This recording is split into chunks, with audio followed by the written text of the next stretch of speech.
যেখানে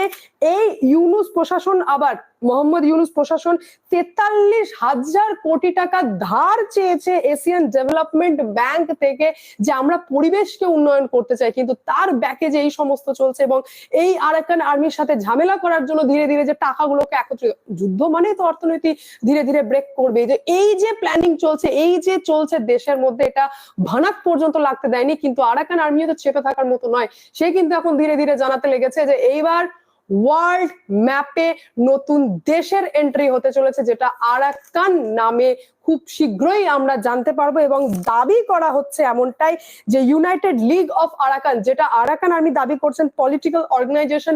ম্যাপ তৈরি করা হয়ে গেছে মায়ানমারের বিভিন্ন এরিয়াতে গিয়ে দেখানো হচ্ছে, সেখানকার মানুষজনকে বলা হচ্ছে যে এই হচ্ছে নতুন দেশ যেটা আমরা এবার এস্টাবলিশ করতে চলেছি ওয়ার্ল্ড ম্যাপে। দ্য মোস্ট ইম্পর্টেন্ট খবর আপনাদেরকে আমি এখন দিলাম, যেটা